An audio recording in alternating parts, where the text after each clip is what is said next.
Welcome back to the T.R.O.N podcast, everyone. This is your host, Rashad Woods. Today I have a very special guest out on the West Coast in Los Angeles, Mr. Michaell Magrutsche. How you doing, sir? Awesome, Rashad. Finally, we got together, right? Yeah. It took a while. We do it. Doesn't matter. We do it. Right. We don't talk. We just do it. You just have, exactly. That's a great slogan, and I love the energy. I'm feeling it. Yeah. So just briefly, you have a very interesting background. You're in creative arts. You talk a lot about people's mental state. You're also a business consultant and a creativity awareness educator. Yes. Yeah. So let's dive right into that. So, I was born in Vienna, in Austria, in Europe, and I was a sick child, really sick. And when I went to school, I kind of caught myself up and got to school. But I went to school at 7. I couldn't understand anything. I couldn't regurgitate anything. I understood it, but I couldn't regurgitate. And then you're dyslexic. 50 years ago, they said you're dyslexic, but you have to do everything we do. It's like, whatever we want, it doesn't matter what your state is, you have to do it. And I had 6 years of school, and art was saved my life, art, literally. Because I learned myself by creating. It's like, right? When you do a podcast, they can say it's the worst podcast ever, it's the best podcast ever, and nobody can say they did it. You did it. That's why I'm saying we're not talking, we did it. Well, the thing is about it, right, is like I would rather be talked about than not talked about at all when it comes to creating something, right? Exactly. Because, it takes a lot to put yourself out there. I mean, you do art.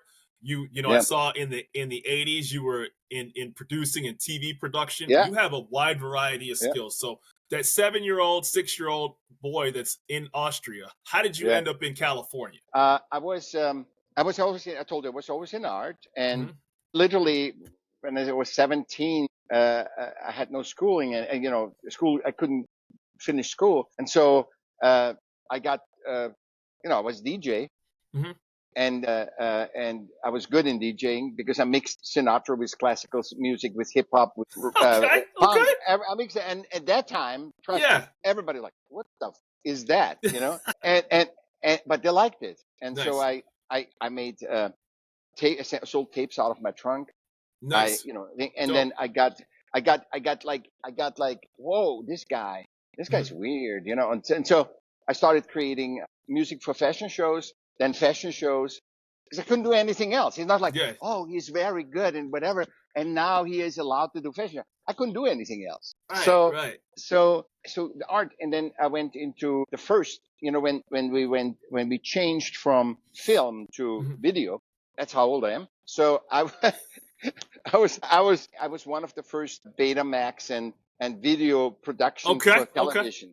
Yeah. So I was involved in that, and so I always thought in school, I want to see America, draw me to America. I wasn't like, oh, they're so great, I create so much money or anything. It drew me. And I was 18, and we went from East Coast to West Coast. And I really hated LA. I hated the West Coast because East Coast was more natural. It was more European. Right.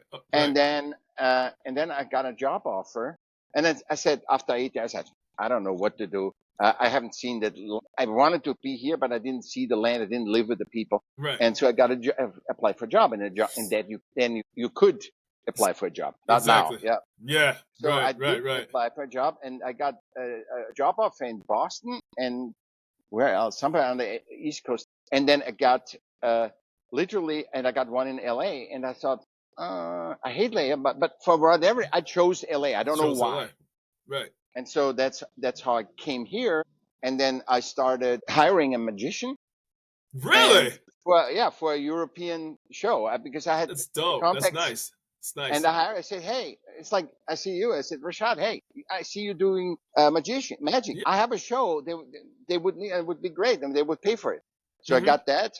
And then I got more and more into television. And then I got offered, somebody came up to me. And that's why I say you can't, there's no success. Don't copy me. I'm nobody. I don't know anything.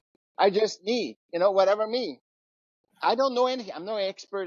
There is no expert. You get chosen, and somebody tapped me on the shoulder and said, Magrutsche, I said, I was at the fair selling documentaries. And I said, no, it says here under my tag, right? And it says, give me a card. It says, here's the card from Mr. Evans, would like to see you next time. I said, how the hell does he know that I'm between Europe and, I met him in Europe. Yeah. Yeah. And I said, oh my goodness. And I didn't know who Robert Evans was, that he did The Godfather, that he did Love Story, Rosemary's Baby. Right. He was the longest president of Fairmount. Yeah. And I went to my American friends because then I was still more in Europe than here. So I said, hey, what's going on there? And he said, Robert, this must be a joke. But I know they explained to me who Robert Evans was, but it was a joke. And I said, so when I came here, I thought it was a joke, and I didn't even, my last card, when you do follow up on the sales, my last card was Robert Evans. I'm just calling him. Yeah. And calling him. And I says, Robert Evans residence, he had a butler. Yeah. Yeah. And he says, it's Michaell Magrutsche. Somebody came to me and gave me the card. Oh, Magrutsche, hold on. And then I talked to him and became really good friends. And we co-produced about the Pope, a documentary about the Pope. Oh, that's fantastic. That's awesome. Yeah. Yeah. So, and then it goes on. Always art saved me. It's always saved my life because nobody could hire me. Well, and I saw I'm looking at you do neurodiversity. So I'm kind of checking the boxes when I'm going down the list here. And it, I say this very respectively. You have an eclectic personality, right? So it's magnetic. You move. You're very visual. I mean, I saw on your website, it said that you challenged to do 300 paintings in one day, right? No, in 3 days. 3 days. I made 300 paintings. I did. I challenged myself. I said, hey, I want to see if it's, because I wanted to learn about, because I couldn't ever portrait paint. I could never portrait paint because of neurodiversity. I have this graphia, which means my hand-eye coordination is off too. Okay. So I can't really copy anything. And art at that time was, you can make a perfect portrait of the dog. You're a better artist. Right.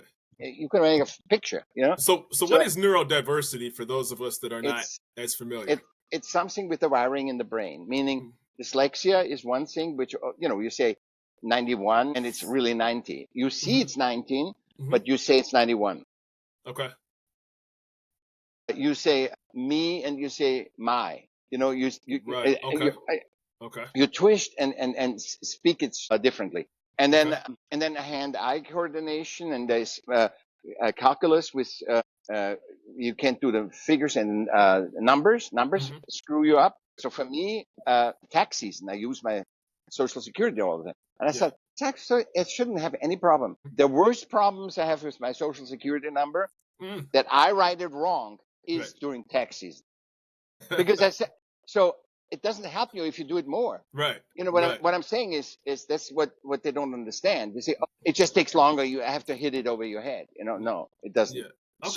So that got me into also, that got me also into the arts. Got me because most artists are neurodiverse. So people with the mental wiring problem are in jail, are homeless, and are artists. Those are nobody says that. Nobody wants to, no. The most people, because they can't do the system stuff. They can't put the logic, the binary. Right. This first, then that. They can't handle it. Okay. That's why you have so many. The most neurodiverse are in either Elon Musk, because he's neurodiverse. Yeah? Elon Musk, and that's why I say human-centricity is so important. Right. So Elon Musk, then you have homeless, then you have artist, homeless, jail. It just depends on. Yeah, their mind is just in a different realm of like what people would say is structured and normal, so to speak. Yeah, right. They can't structure. And they react very human-centered, like emotionally, because that's the only thing they can read. They can read emotionally. Now, is that something that gets diagnosed, or like how do you actually? Yeah, they diagnose it, but it's so. I mean, I was diagnosed 24 in February 24. Yeah, it's See, I can't even see. This is my neurodiversity. I can't remember that other term. It's hard to kind of comprehend how people's minds work. So when you got art, is it just you just go on the go? Like, is it just like one after the other? Because you've done multiple different things artistically wise. Like, so I've painted 3,000 paintings. That's insane. Yeah, but no, it's not insane. No, I mean it's crazy. There's the system. What does the system say? Pablo Picasso was an artist, right? Right. 35,000. 35,000. What is my 3,000 and 35,000? Okay? That is true. So that is very true. But see, media doesn't give you context. Right. Because if you're out of context, everybody's crazy. Right. But in context, everybody is valuable. That's why we are 8 billion one of one human. Correct. We're not black person or a white person or an Asian person or a woman or a man. We are one of one humans, 8 billion. And our perspective, and we see life, there's one life, and we see all 8 billion different things. So there is no authority or I think in the human centricity, when we talk about you and I as humans in our species, but there is only expert and all these generalizations of race, gender, class, all that stuff is systemic. Well, in the system you can play that. Well, I think one of the best things about like a podcast like this is I've got a chance to talk to so many different interesting people such as yourself, right? Because when you know, curiosity is one of those things that I think bridges the gap when it comes to all the things that you discussed, right? So if you are an artist, if you are a scientist, if you are a business owner, if you bake cakes for a living, there's a story behind that. And there's creativity that took, and understanding somebody's, you know, mental state from that, I think is very important, because ultimately they've made something that came from nothing and they made something out of it. And that's the beauty. We're a creative species. Absolutely. 100%. That's what we are. A collaborative creative species. Look what we built. Only the people on top are in charge. But look what we made us out of this world. It's beautiful. But we say we are competitive creative. No, we are collaborative creator species of nature. We are part of nature. So we dance with nature. We fill in the gaps and whatever. And we don't exploit the nature, because then exploit ourselves. We don't want to bring a structure into what we are. We are collaborative, and everybody can contribute. Everybody. There's no lazy people. So how do you're a business consultant as well too. So what specifically do you consult businesses and on? So I consulted politicians. I consult businesses. I work with the University of Alberta right now. Oh, wow. With Mark McCormick, who does a New World Spirit, which is a thing of human centricity, how to systematize human centricity and make life system from thing. And then, really? That's very How did you get hooked up with the university? Did you just like send an email out? No person. Everything is person. Nothing. If you think anything is systemic, nothing. He called me. Oh, wow. I started conversing with him, and then we have literally for the last year, we work on that, how to make the outdated systems where we all suffer from into an updated system that is aligned with our conscious mind and our experience. Because in the old days, you know, they were saying, oh, this is a gay person. But we know a gay person isn't different from anybody. Well, it's kind of similar to the things that you talked about earlier when it came to your condition. And it's not, I don't even call it a condition, because that's kind of disrespectful. No, it's not even. What you have. So like the way society has treated certain things versus what the understanding is now. I mean, you know, just to deviate slightly, it's almost like when they did makeup, right? It used to be they put arsenic on people's faces, and then you would see these horrible, like, oh my God, you put arsenic. The only way they learned, unfortunately, that what didn't work and what did work was human tragedy, right? And so whether people had physical ailments, mental things that needed further understanding or teaching or outlets, people unfortunately had to do things the wrong way until people realized that there was better methods to handle particular characteristics. You know, or the fortune. If we had fortune and we copied the fortune, and say, hey, he used the olive oil for his skin and it worked. So, you know. And also too, sometimes it's sad to say this, that those conditions don't get the attention until somebody prominent has it, or their child or a relative has it. And then it starts to become more socially acceptable to do better by these particular people with these particular things going on.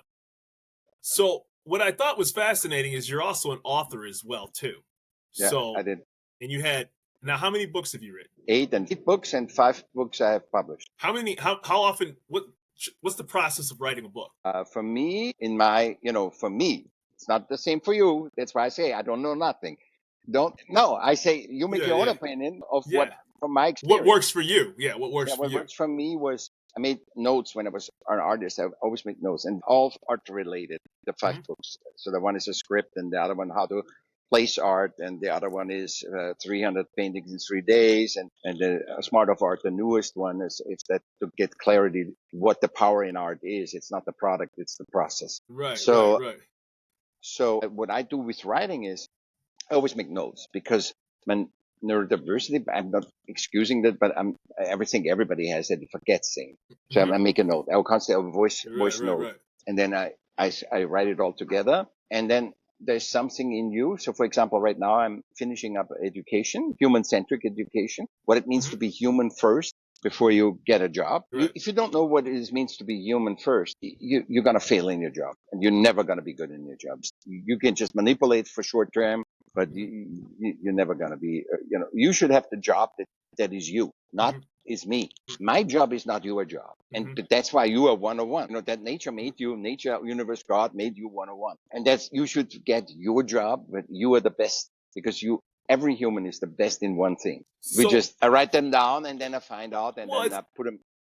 So it's all about the individual, right? You're big on making sure that people are an individual. And I think, and this is me just on my own personal opinion, because you had such a unique path of how you learned and understood things, you understood that people were best treated as individuals rather than as a collective whole. Is that correct? Yep. I don't see you as a man. I don't see you as a different race. I see you as a human first. The other thing I'm aware of, but it doesn't matter, I think, because you could be an asshole, and I would, because that doesn't mean, when you generalize humans, then you segregate them, because you say the Ukrainians, the Russians, the Americans, the Chinese, you segregate them. Stop it. If you cheat the system, like all the stuff that now comes out, it's not all the Democrats. It's not all the Republicans. This is segregating us. Stop blaming, guilting, and shaming people. If you cheat the system, then it's you that cheated the system. It's not because you're a Democrat. The Democrats, all the Democrats are. Well, or whatever. The biggest thing for me on the T.R.O.N podcast is that if you're creative and you have a vision and you have goals that you've accomplished and you have a way of how you went about it and are successful at it, I want to hear from you. Exactly. Where you came from, doesn't matter. It means absolutely nothing to me. And I don't mean that in a negative way. It's just like, no. Right. You have to, a story that's inspiring is a story that's inspiring. So you also do personal coaching. I just want to touch on a couple things as well, too. Yeah. So you also do personal coaching, and you're what's called QSCA certified. What is that? That is, I forgot even that. I was looking at your LinkedIn profile. Quantum Success was one of the first coaching seminar. Yeah. But I hardly, it doesn't. Right. I mean, it had impact, but I also don't call myself a coach really anymore, because a coach says, okay, Rashad, think with me, Rashad. Think right now with everything. So you have to do one step, then the second, then the thing. What is if you say, Rashad, I don't want to go to 1. I want to go start with the 2 and then go to 5. Right. It's very controlling coaching. Right. Advising, I'm an executive advisor. I'm advising you, and I'm not upset if you say, hey, I want to do 2 now. I want to start with 5. Right. I'm not upset about that. Right. See, You're more fluid with the situation. It's more fluid and human-centric. Exactly. Correct. So you're also, it looks like your art gallery, from my understanding, it was in Newport Beach. Can we talk about that art gallery that you have? Yeah, I had art galleries in Newport, I had art galleries in Laguna Beach. Yeah, it's just the sad thing with art galleries to realize that is people, like right now, we have the most artists in the world ever had and the least art sales. Yeah, that's because crazy. People figuring out that it is my podcast is 30 seconds, and it's just on Saturday, and it's just one sentence and a question, and it's all for me. It's not from what you tell me. It's not from Picasso tells me. It's what I give you for my expression. And what the sad thing from the arts gallery is they are a system, and they have to sell the art gallery owner can love you. Said, Okay. Rashad is my favorite. He's my favorite artist, right? Okay. You could say that. Yeah. But everybody buys Larry. Larry is an Asian guy, I think, and he makes very simple thing, and people understand it, and they buy it. So your result, which is also the human centricity that I'm talking about, it's not the product. The product, if everybody copies the other. There's no fulfillment in it, Well. And because art is not like a Tesla that you have to buy this, or a Porsche that you have to buy. It's the brand. It's something that subjective. And still people go by what's the Tesla art, what's the Porsche art, what is that, and they still go by that because they're not really getting if I don't go and see that art and it doesn't make me feel good, Why would I buy it? That's kind of what I was getting into. And then my second question would be is, I mean, how does art work if somebody copies somebody's portrait? Like music, there's trademark laws, copyright laws, logos for large businesses, et cetera, et cetera. How does it work if somebody's selling, like, I like this painting that somebody drew, I'm going to draw something 90% exactly the same and sell it on my, how does that work in that industry? They see this, okay, so they look at the signature and they say, Rashad, and they see that and they say, damn, I haven't sold one painting, and this mofo Rashad is selling all the painting or the music or whatever. I traced my hand. That's as much as I can draw. And you copy.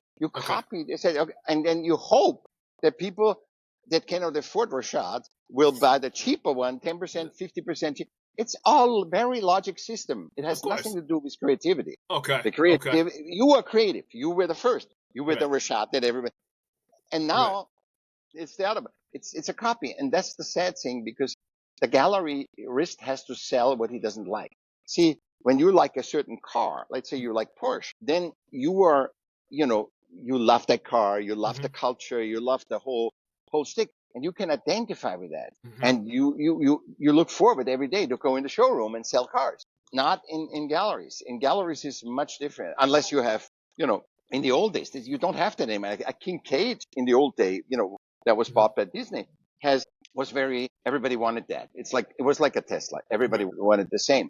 But it's very hard to replicate that in art, because not everybody has the same taste. We are 8 billion people different. So my question, here's an interesting question. With the recent rise of artificial intelligence, how has that impacted art and painting and things like that?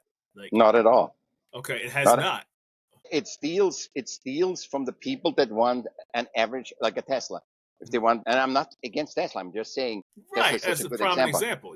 Yeah, it's like when they look and say, when they see the AR art, all the people that, if you were, let's say you were just a plein air artist that makes copies nature, and let's see this, and you sell a lot. So AI does that and copies it. Right. So you take away from the people that are not themselves. AI does not take away from me. Trust me. Okay. Because I'm me. And, and I Right. know exactly if AI would cheat on me or whatever. I did 3,000 paintings. So that was intrinsically you. That was it was totally me, and everything helped me to get more me. To be now with you dancing here is all the experience, life experience. See, it's not knowledge. People say, "Oh, I read the book and know." No, you don't know nothing. You have to experience it. Well, I just didn't know, if, and this is part of my ignorance of not being a screenwriter, not being a musician, not being a writer. I didn't know if, like, the purists in field who, like, hey, I was painting on canvases and working on my craft, getting this here, and then now you can go to an AI and get that same painting, and you didn't put, quote unquote, the work in to do it. No. It's the experience. Look, it's not the work, because I can have a shocking experience, right? That made me aware of so many. It took me 50 years to become what I am now. 50 years, a life experience. It's about the life. It's not the knowledge. It's not the titles you have. It's the life experience you have. I mean, when you ask even people from Harvard or anywhere else, you ask them and say, tell me your experience. They all have a different experience. That is true. We are 8 billion. That is true. We are 8 billion. And it's not the experience. It's the experience that is different. It's the result, to get the certificate is the same. And people judge you by the result. They said, how many things?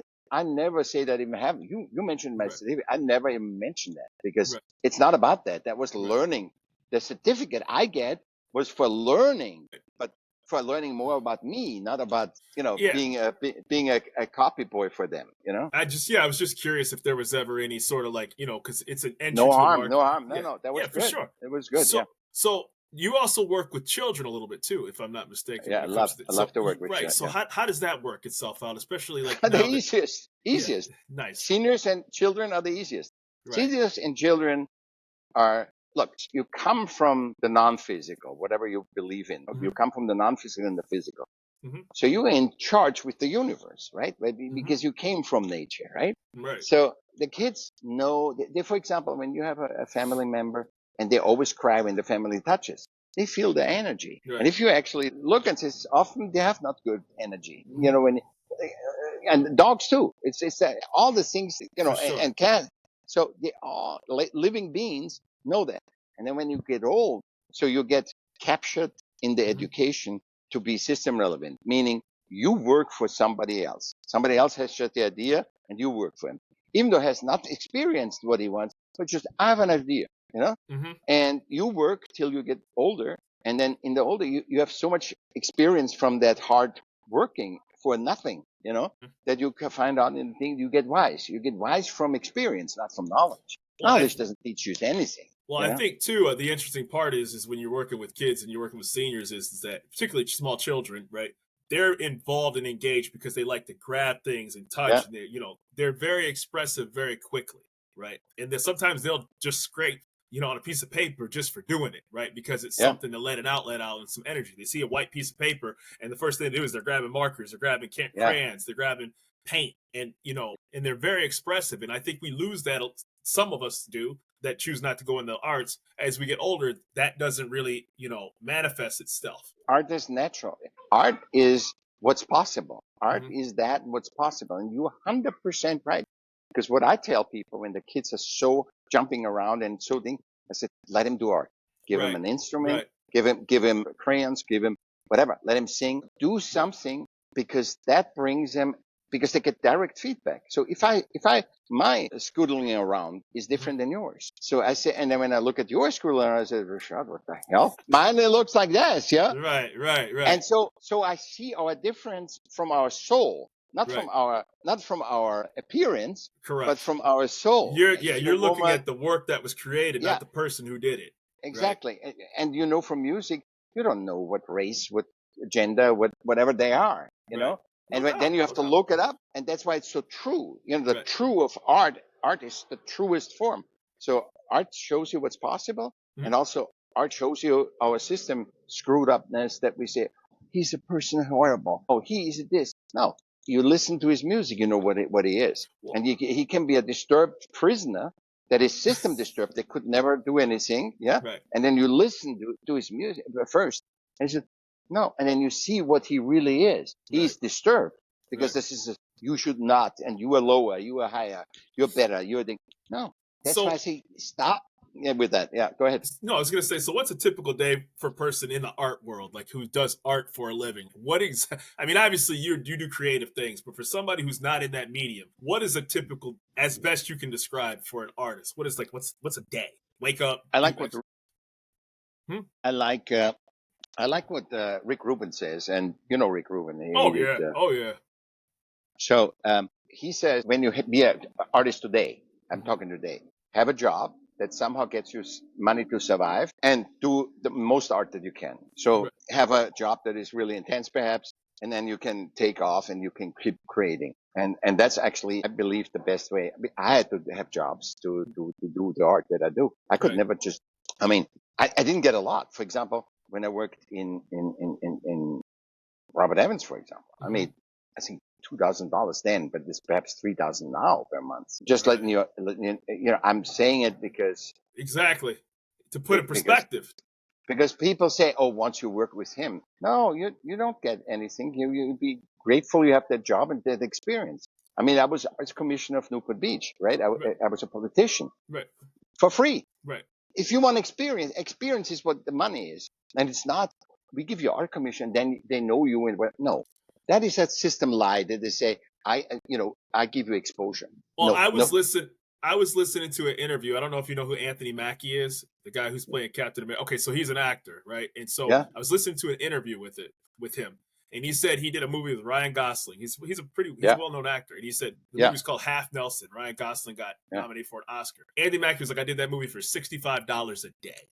Right. And you're like, oh, this dude's this dude's an A-list actor. And you're like, he did this movie for $65 a day? Yep. Like, wow. That's all nuts. The time. Don't you see? Systems use advantage of the talent. It doesn't matter if you're the Formula One racer, it's a actor. They use that, and also they for example, they say, go and be a viral artist, viral, what you call when you get a viral video. Yeah. So you're doing everything. First of all, there's 7 billion movies on the web. So you're saying, oh, So they promote you. I said, Rashad had a viral video. It's the greatest thing. And he got something. He's viral. They don't even say what you get, But Snoop Dogg he said it, and that's why we say we get so powerful when we are 100% transparent to each other. So Snoop Dogg says he got $145 or $149,000 for 1 or 2 billion downloads. Yeah. See, that's the truth. The truth is, he's always hyped and promoted, which they can write off. But when it comes down to the end, how much cash did he get on his hand? No. And if that's Snoop Dogg, how much do you think your possibilities are? Or mine, if Snoop Dogg makes $149,000. Of 2 billion views. Yeah, right. Yeah, so, yeah. It's crazy. That's insane. And we have to be honest. And we have to take back the power as humans. We created systems. We can change them. Do you understand that every system that was created, governments, everything was created by humans? Oh, for sure. Why can't we not update them that we have a balance? Because the balance is the highest power in nature. You get a balance. I'm not saying there shouldn't be rich people. I don't say there should be poor people, but balance it. Now it's extreme rich and extreme poor. That's not balance. The best part about, just in general in life is what you make of it and how creative you can be and stretching your creativity to the best, level that you can do. I'll tell you one thing is that in this amount of time, I know that I haven't even scratched the surface of what you've accomplished and the things. And you gave me like a snapshot of all the things that you've done. Yeah. And I would love to be able to have a follow-up with you. Let's have it. Regarding that. So you're on it. You want it, Rashad. Don't screw me over. No, I got no ulterior. I need people like you on the show because there's so many fascinating things that I'd love to see. Your art that you've created. Samples of your books, and I want you to be able to say, "Hey, this is the book." I did music too. Yeah, yeah. So let's talk about all that type of stuff, and let's definitely do a nice Q&A.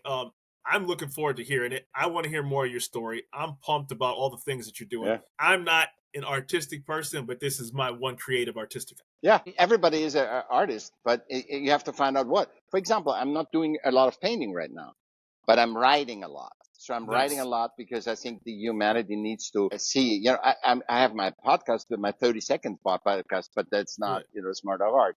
But it doesn't. But I'm now, and I was first in video, then in painting. So video and film, painting, music. Is this all self-taught? All self-taught. How can I? I guess that's the wrong question. Not with that brain. Not with that brain. Right. Well, Michaell Magrutsche, I am so glad that you joined the T.R.O.N podcast today, and let's do this again. Let's dive deeper into the things that you do. Awesome. And when you have any questions for me, let's keep in touch, please. Yeah, absolutely. We have to exchange emails and all that. Oh, for sure we will. For sure we will. And I want to see some of your painting. I'll have to copy that book too. Where can people find you?